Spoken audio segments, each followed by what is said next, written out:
Hi, welcome to Community Homework's virtual class this evening. Tonight, our class is on plumbing systems and is taught by Lee Taylor, our wonderful regular instructor from Habitat from Humanity, or for Humanity, excuse me, not from, for. We're so glad you can join us. Hi, Lee. Hello. During class tonight, please, if you have any questions, you can type them in where it says chat at the bottom of your screen, and we will forward them to Lee, and he will be glad to answer them if at all possible. We would like to remind you that our office is closed, but we are accepting applications if you need any critical home repairs. You can call the office, or you can send an email to education@communityhomeworks.org. That's education@communityhomeworks.org, and we'll make sure to get an application out to you. Please, again, ask questions, enjoy our class, and Lee, it's all yours for right now. All right. Thanks, everybody. This is kind of introduction to plumbing class. A little different setup because we're not in the education room up there at Community Homework, so got to bring this stuff home. So we'll do the best we can. What we're going to be talking about today is just your basic plumbing systems in your home. This class has been busted down into a lot of different classes. So, I mean, we have toilet repair, and we have sink and drain repair and pipe class and all this. So a lot of this is just kind of an identification, and then some of the biggest, I guess, issues that most homeowners have. So, and like Gene said, if you have questions, please ask them.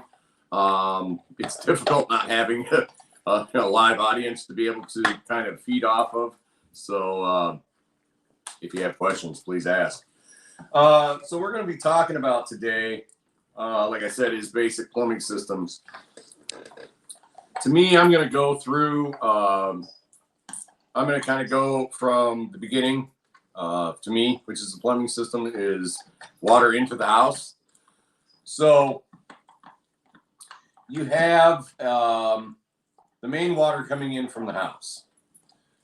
What that does is it comes from the road, or if you have a well. I don't think anybody would have a well, but that's almost a different story. You have the main water coming in from the road. It goes to a meter. The meter basically is a way for the water company to be able to keep track of how much water you've used so that they can bill you. So the important thing to remember is anything from the meter itself belongs to the water company, and anything from the meter to the main out in the road belongs to the water company.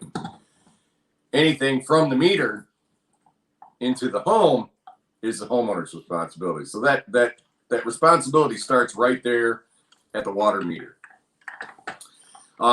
Most of the time, if your house has a basement or something along that line, that meter is going to be somewhere in your basement.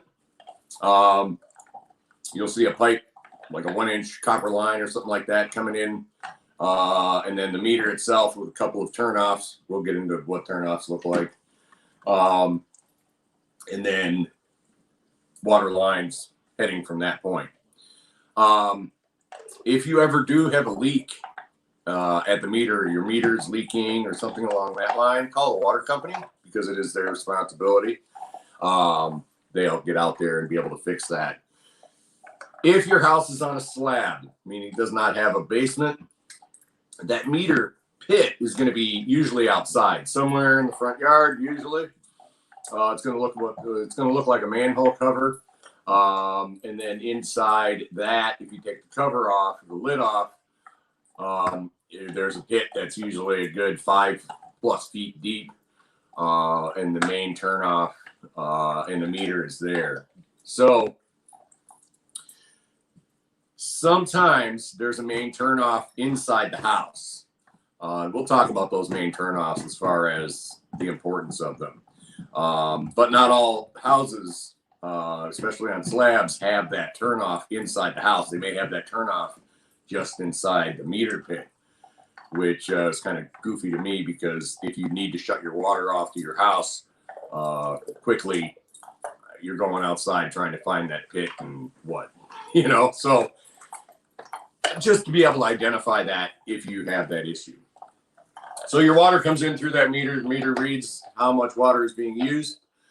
And then it goes to generally a turnoff inside the house.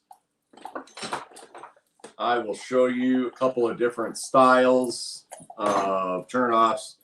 I couldn't find one style, but this one right here, this is called ball valve. And basically what that is that this handle here, when it's in line, it means that it's open. So in line with the pipe means that it's open.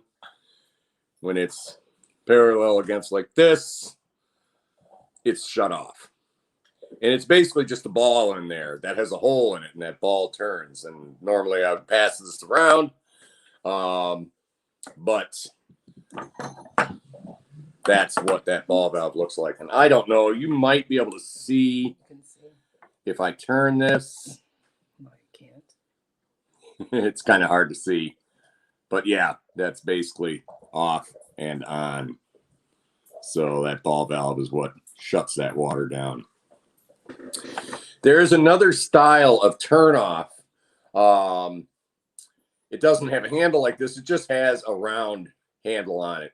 And that type of handle is called a gate valve. What you need to do is turn it, turn it, turn it, turn it, turn it. It's not a quarter turn valve where I'm just turning this a quarter of the way and it shuts it off. That style is called a gate valve. And that's just a simple, have to turn it multiple times to be able to turn it off or turn it on, close it or open it. And I don't have one of those. I was looking for one in the box. I didn't see one. So two different style of valves.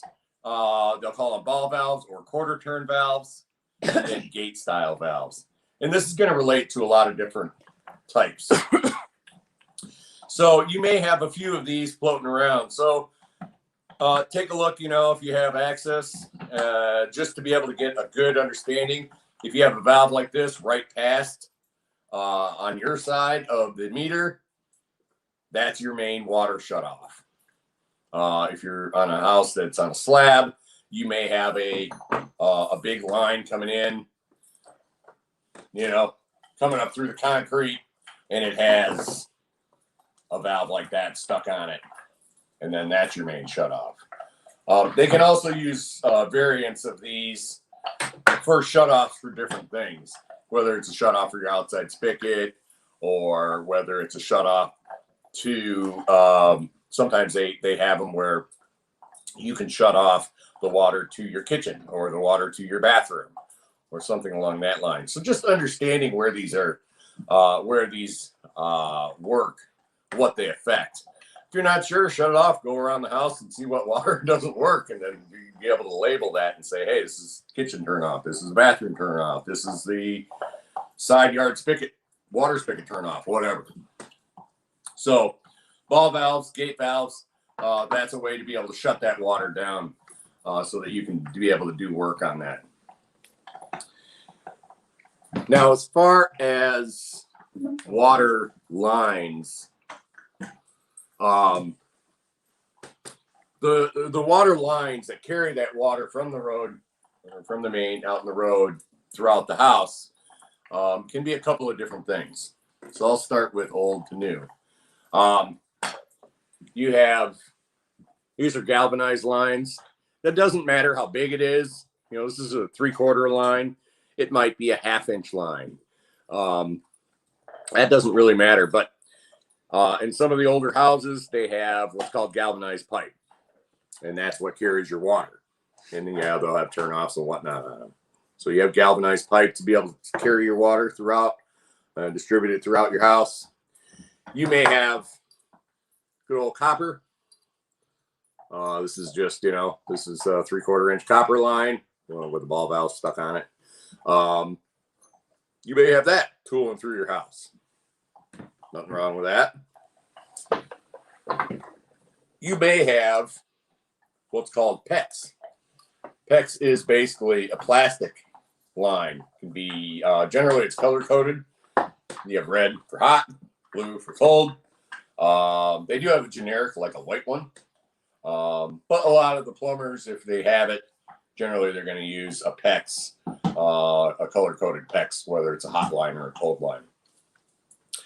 Now, PEX itself has been around a long time, and a lot of the new houses, that's what they use. The reason is that it goes quick as far as installation and all this sort of stuff. And you don't need as much fitting. If you have copper line, you got to solder on a 90 to it, and you got to solder on a T to it, and it's labor intensive. Versus a PEX line where I can gently bend this and get it to where I need to go. So PEX in a lot of ways is kind of nice because you don't necessarily need as many fittings to be able to run this.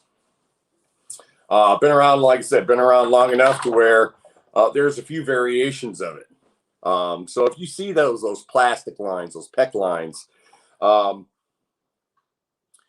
you can take a look at the pipe. Sometimes it's labeled as far as what type it is, but I'm going to show you two basic types. There's what kind of the older version or the older versions of the PEX was like a crimp style. So you get this metal band, and this is the fitting, and they have a tool that squishes this band around to be able to attach to the fitting and then go off from that point. So that's one type of PEX.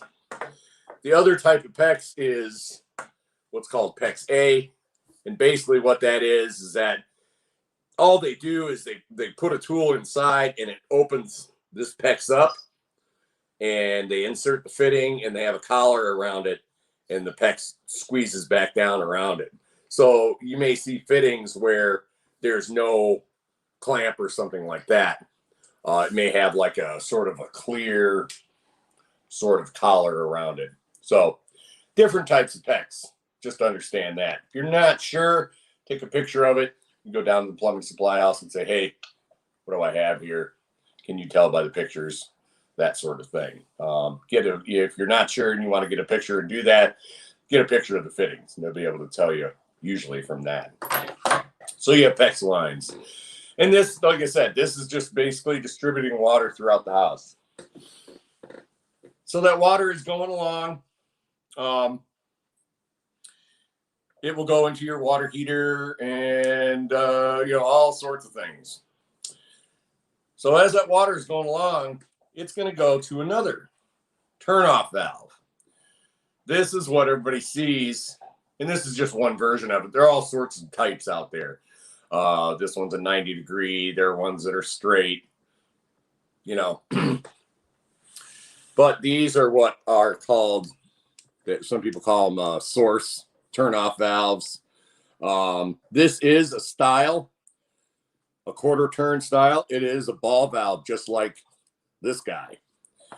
So it's basically, if you see these underneath your sink or your toilet, you have a hot and a cold. If you turn it and it only turns a quarter turn, that's a ball valve. Those are really nice to have. They don't have a tendency to seize up like the gate style valve.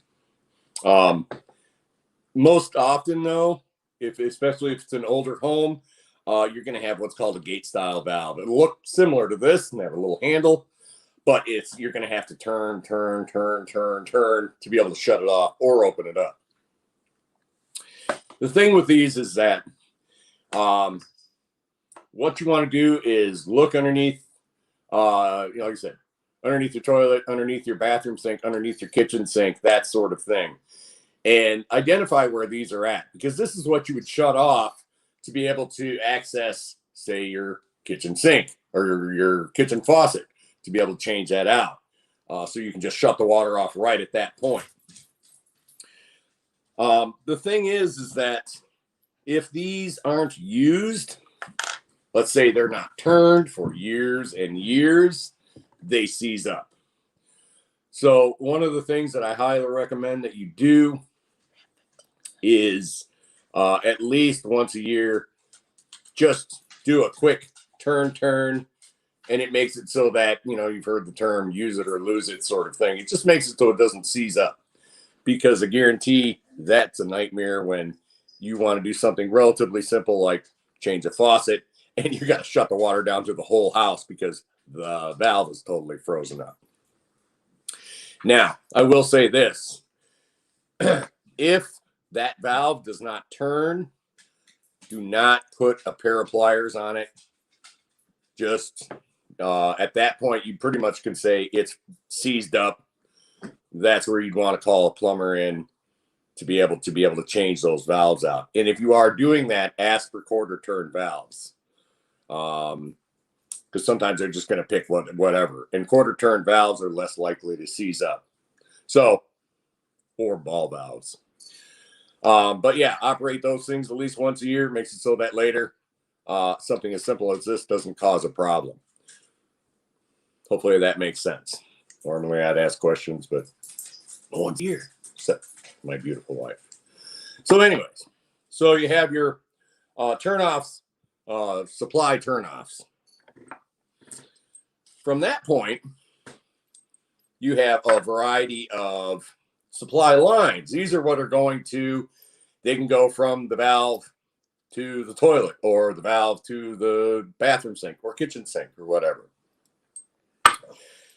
So those supply lines can look like a bunch of different things. So you may have something, this is plastic, and it takes a compression fitting.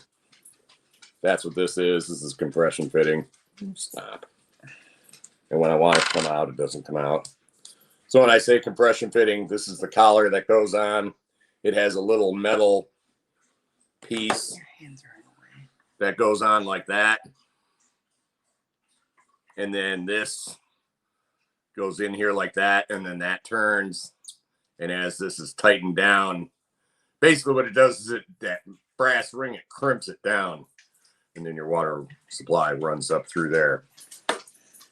So that's what's called a compression. These can be, items like this can be plastic.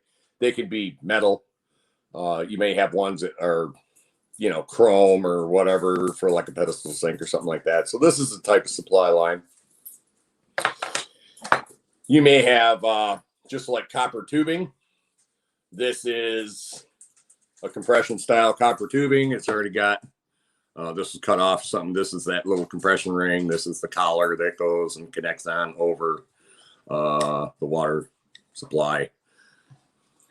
And then this is your copper tubing, which can be bent and whatnot. So you have your water supply lines like that. You may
We seem to be having some technical difficulties. We can't hear Lee.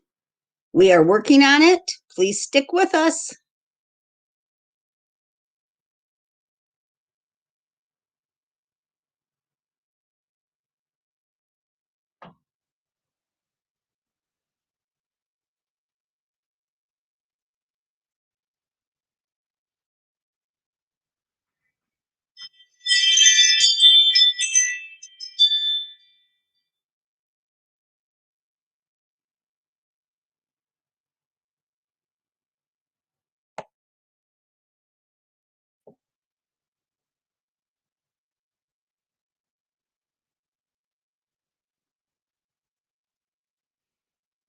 Lee will enjoy a sip of his coffee. Must be 7 o'clock break time at normal class, period. Jason is working on trying to figure out what's happening. We will truly be back with you as soon as we can.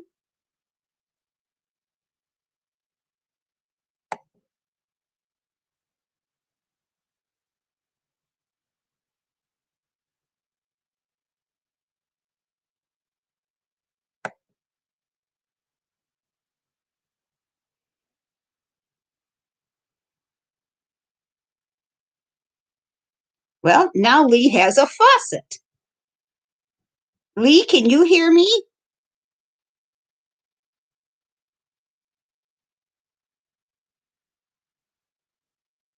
You can hear me?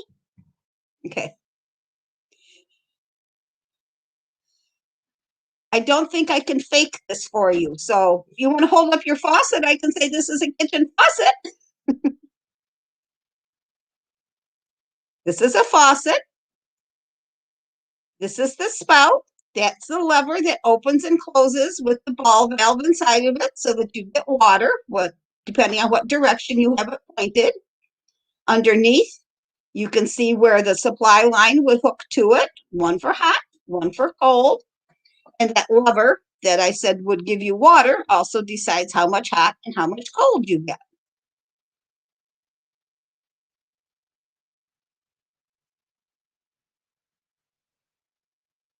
When you're putting your supply lines on, don't tighten them really tight. Just finger tighten them and then turn the water on and make sure they're not leaking. If you get a little leak, tighten it a little more, but don't use a wrench because you don't want to squish it.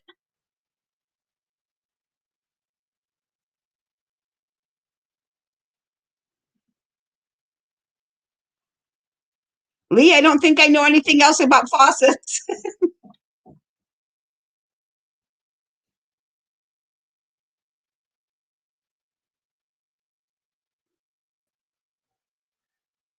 Lee, I'm not sure what's happening. We're gonna try to sign off and see if we can sign back on and see if that will work. Okay. So we'll sign everybody off, and can you get back in? We'll see if we can get back in with everyone. Sorry about Should that, I- folks. We'll get you back up and running if we can here. Yeah, hang in there, guys. We're going to sign off and come back.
Hello. Okay. That's weird. Okay, now I can hear Lee. Hello. I gotta flip this. How did I flip this before? Little round. Yeah, no, I got it. This is just a little different. Oh, no, no, no, no, no. So are you looking at me or are you looking at you? I can see Lori. Yeah, I just have this. So you can still hear me? Yeah, Okay. Just I tell can hear you. You can hear me, but we don't know where Jason is. Jason's just gone. Somebody put down it's on your end. So Let's try to keep on going. Karen Smith's at least watching, so we appreciate that, Karen. Hi, Karen. All right, I think we're back up and running. Lee, can you back up about 5 minutes of worth and start before the faucet? Because I'm sure I probably told them something wrong. Yeah. Is there a way? I mean, did everybody get the information about the washer supply lines? We don't know. Start with that. All right. Well, I'll start with this. So that's gonna be interesting. So, anyways, you have your and if I'm going over this again, I apologize. You have your turn-off valve or your source turn-off valves. You have your supply lines. This style supply line is a braided, metal braided line, flexible. Doesn't need any paste or anything like that. It actually screws on to your water supply turnoff and then connects to whatever it is, your sink or your faucet or whatever it is that you're connecting to. Pluto. The with these, they're nice because they're not going to burst. They do have, sorry, phone ringing. They do have plastic versions of this. Those are not quite as good, but they do have them. As far as supply lines, they have for your washer. They do have braided styles for the washing machine. If you have this rubber style, I'm not going to get into it again, but if you have this, you may want to have it changed out to a larger version for your washing machine. That's a braided version like this, and can be found at really any of the box stores. These can burst very easily once they get a little old. They can burst and really cause a lot of problems. So, now it does depend on the sink, the faucet, and whatnot. Sorry, King. This style faucet, the newer faucets have a fitting on the end. It sort of looks like this, but a little bit bigger. Versus just these copper tubes coming. These are what are called a compression. So in this case here, you would need to use a version of this supply line, not this big, but a version of this to be able to connect up to this here.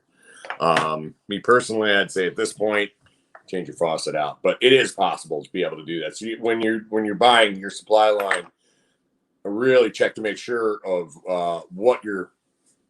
how you connect the water to your faucet, I guess is the best way to put it. So this is your standard kitchen faucet. We don't have time to get into all the details on the faucet. This is part of the reason we have the faucet class. But your valve and everything in here, basically the water comes up through these two pipes and then hot, cold runs through this valve. The valve is adjusted by the handle. Hot and cold water come out. But we can't get into how to change this valve out. So, and like I said, bathroom faucets, kitchen faucets, they're all relatively similar. To keep this one moving, I do want to talk about the drain. As far as water going out, so generally what happens is that underneath your kitchen sink or bathroom sink, you're going to have some kind of a drain line. You're going to have, this is the P-trap, and this is just kind of heading out. It could be going into the wall. You could have a metal pipe. I didn't find the other parts, but this is parts of it. This is your waste line, your drain lines. I do want to pick on these guys because these are most common. This is what you see most of the time. With these, you have these collars, and this is how they screw together. So you loosen them up, and they pop apart. Now, if you were to put, say this to connect to another piece, you're gonna have these sleeves. So this is real similar to that compression pipe that we had shown earlier in the class, that copper tubing. This guy right here, showing that copper pipe. So what this does is this collar goes on. This is your first one that goes on. This is actually what screws to it. This right here is what, so it would butt up to it like that. And then this screws down over it. This is not necessarily right, but I'm using it as a demonstration. The trick with these is that when these are connected, generally it's hand tightened. If what happens is, and I got another one here, and they can be blue or they can be clear, it doesn't really matter.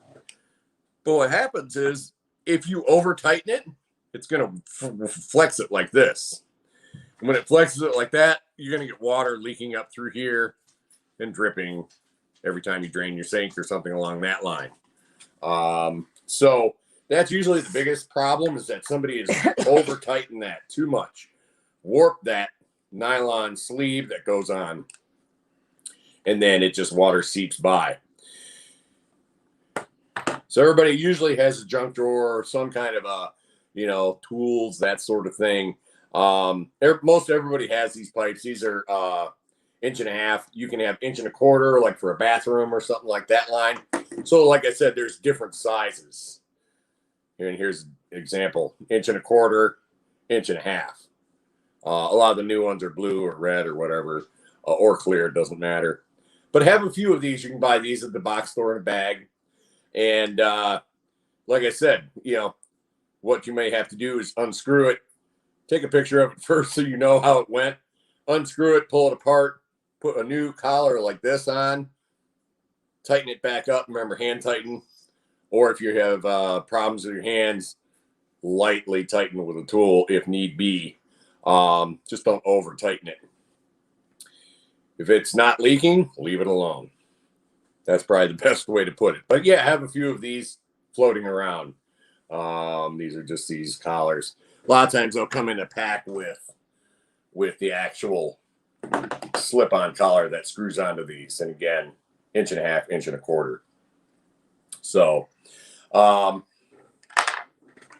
if a bunch of silicone or something like that, putty or something like that is put on this, that's not right. It's not supposed to be like that.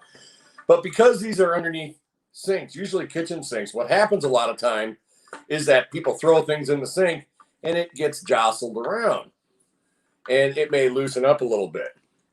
So like if you have that where it's dripping, the first thing to try is just to see if that's loose. And all you need to do is just a little turn. Sometimes all it takes is just a little tweak, and that's enough to dry it off and see if it's still leaking.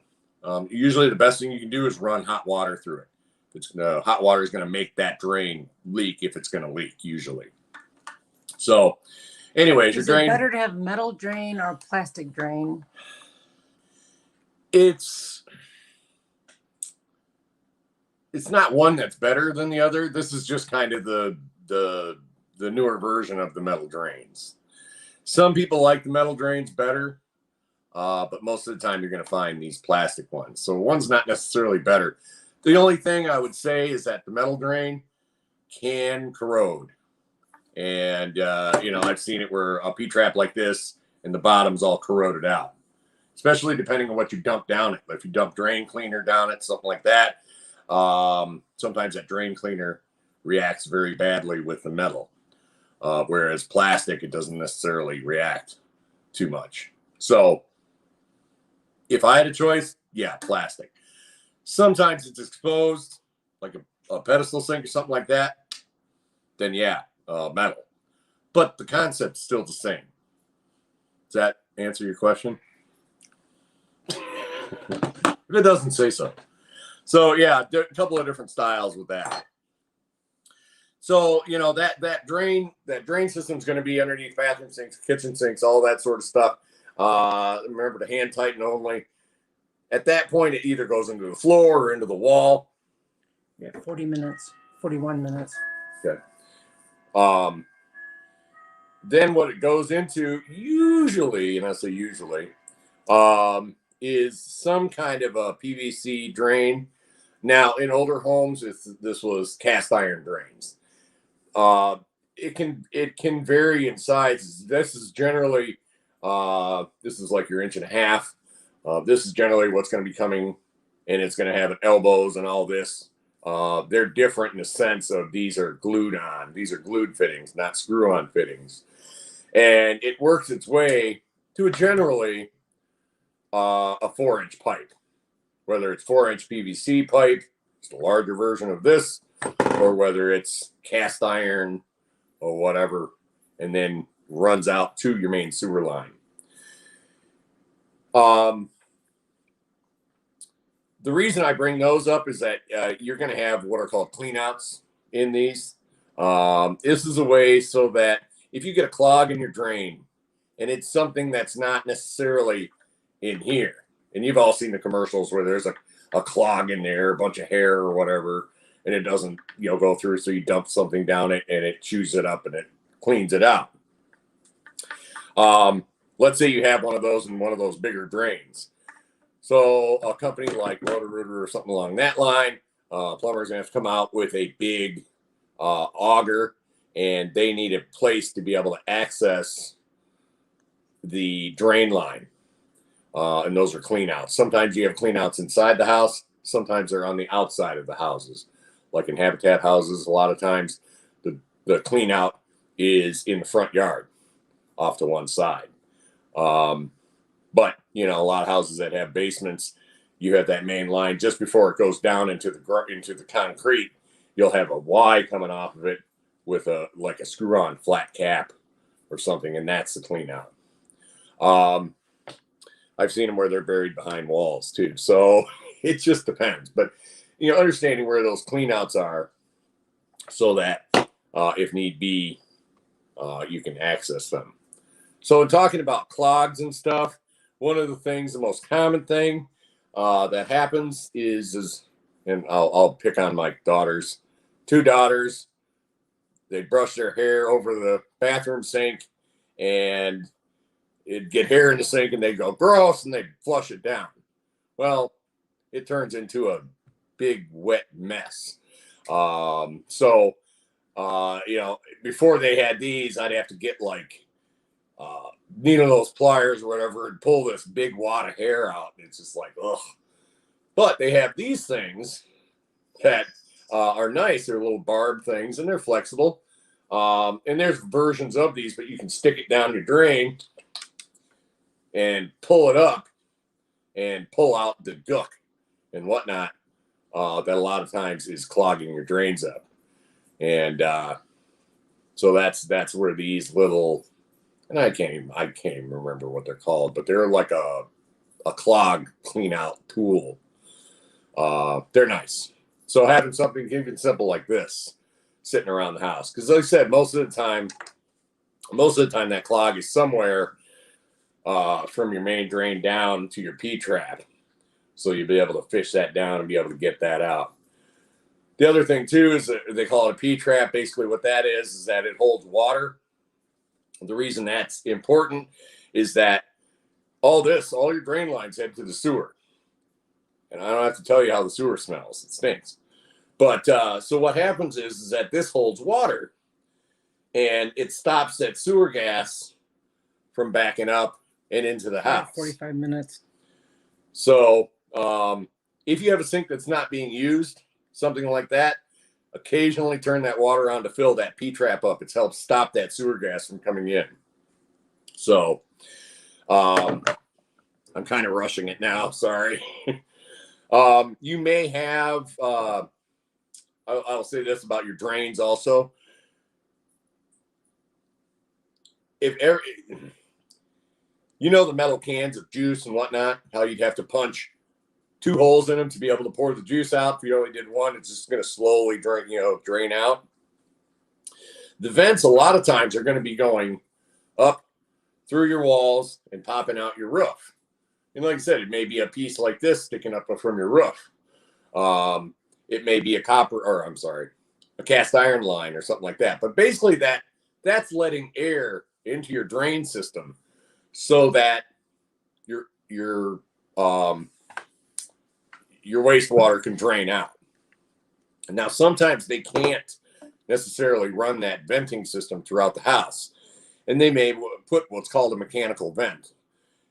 A lot of times this is underneath the kitchen sink or a bathroom sink, and it may look like this may be a variation of this. But what this is basically is, I don't know if you can hear that, basically it's a lid that closes down over, and when the water starts to drain out, it lifts that lid up and lets air come in through these, in a sense, that second hole in that can of juice.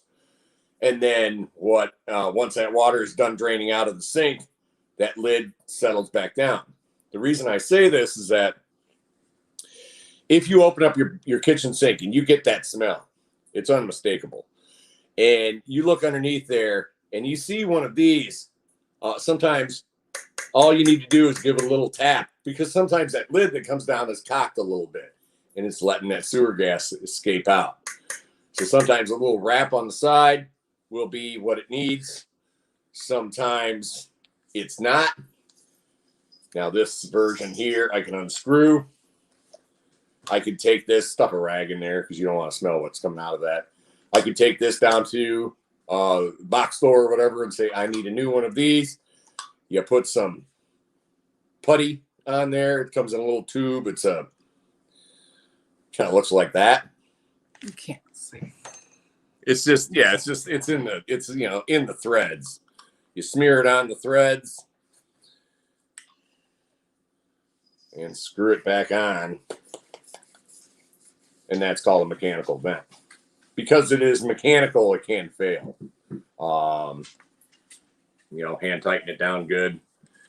Make sure you take these a lot of times it comes with little foam pieces and a rubber band around it. Take those off. How many times people will put this on and then they call a plumber out and the plumber goes, boop, and takes off the rubber band and pulls out little pieces of foam and says, you're good. $150, please. So, details like that. I think we're close. 48 minutes, so almost 50 minutes. Gene, can we keep going, or do we got questions, or can Gene hear me? Jason has muted me. There we go. If you need to go a little more to cover something, go for it. I mean, we lost a good 8 minutes probably. So if you're feeling comfortable with where we are, that's fine too, because we do have our other classes on all those other parts of plumbing. Yeah, and like you said, we have a lot of other classes that break this stuff down. I do want to go over just a couple things if no one has questions up to this point.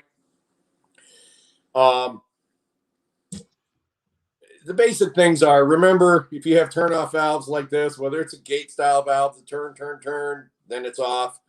Operate those things once a year to make it so that they actually work when you need them to. If you need to have them replaced, get a plumber out to be able to do that. It is a thing that you can do, but that's in another class that we'll talk about. If you have to have these replaced, ask for quarter turn valves or ball valves. That would probably be the one thing as far as your water supply lines. And then as far as your drain lines, remembering that having a few of these extra collars that go on this, as far as these hand tightened ones, The metal pipes, I think these are like a metal piece that goes on the pipe. So it depends on what kind of drain lines you have. But remember, no amount of water dripping from a drain line or dripping from a supply line is acceptable. So like I said, any amount of leaking is not good. You wouldn't think a little drip could cause major problems, but it can. So understanding your drain lines and even just taking a look at them to be able to, sorry, our dog, to be able to understand what kind you have and even just to be able to verify, yeah, they're not leaking, or yes, they are. Now I got to look into it a little bit closer. So the other thing that happens, they talk about this in energy efficiency class, is the water coming from the water heater. So you can wrap your pipes. So you have foam insulation like this. You can buy them in usually like 4-foot sections. They could be for 1/2-inch pipe, or they can be for 3/4-inch pipe. It will say what it's for. And you wrap those hot lines. What that does is it basically, when that hot water leaves your water heater and is going to your bathroom or your kitchen or whatever, that you're not losing as much heat to the cooler basement, in it traveling through. So the other thing is, so that as far as insulating your hot lines, that is a nice thing to be able to do. It helps reduce the amount of time your water's on to be able to heat it up. Basically, it helps with that.